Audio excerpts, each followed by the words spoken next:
A 10 on your side investigation and pictures you got to see to believe. Inside this rented home, a home in Norfolk filled with trash, debris, and urine and feces-soaked carpets. Neighbors say a man lived with at least one son. New tonight, the landlord turns to 10 on your side for help. And he says the renter stopped paying and appeared to have abandoned the house, leaving behind a potential identity theft nightmare for dozens. A landlord can usually handle wayward renters in court, but in this case, the military is now stepping in first. 10 on your side, Cheryl Tan explains why in a special report. Photos document the filth, stuff all over the floor, along with urine and feces in this Norcova Avenue house in Norfolk. What looks to be a children's room in the same condition. A tough problem for Dwight Jones, dealing with more than normal wear and tear. The contractors said the place should be, it ought to be condemned. It was just so nasty. The military is getting involved because of what else was found behind these doors. Mixed in with the trash, something that could be considered gold to identity thieves. This is the room where I found predominantly all the stuff that this recruiter left behind.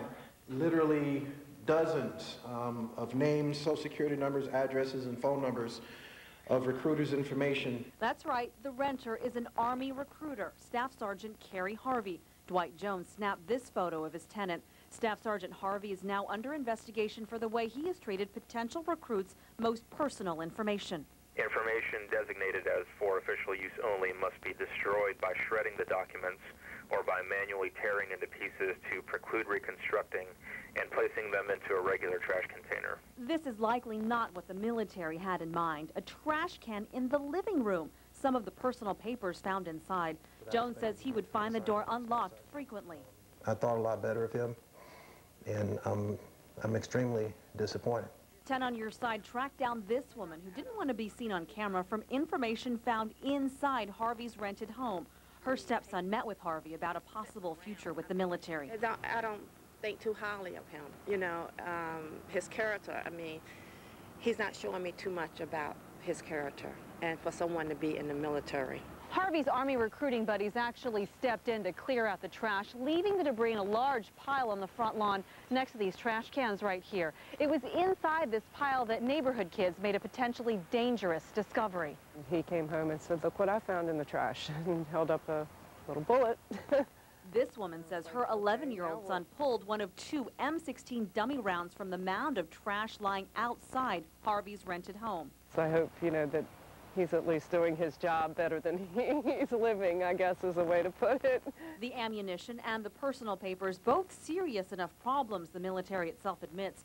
It has temporarily reassigned Harvey away from a job for which he was carefully selected. Consideration is taken to ensure that they are the most professional and most trustworthy the Army has to offer. And allegations of this sort are taken very seriously because of that. But the frustration builds for one landlord who's been unsuccessful in collecting more than $10,000 in damages and back rent from Harvey. Jones says Harvey had previously agreed to pay up. When I rented to a family man, an Army man with a family, a military person, a recruiter no less, who is held to a higher standard, this is not what I expected to get. An Army recruiter's personal life seemingly at odds with his public role, an added disappointment for a landlord who's former military himself. Cheryl Tan, 10 on your side. 10 on your side tried several times to get a response from Kerry Harvey, but by phone and through his attorney, they have chosen not to make a comment. A military investigation into Kerry Harvey's alleged actions is now underway.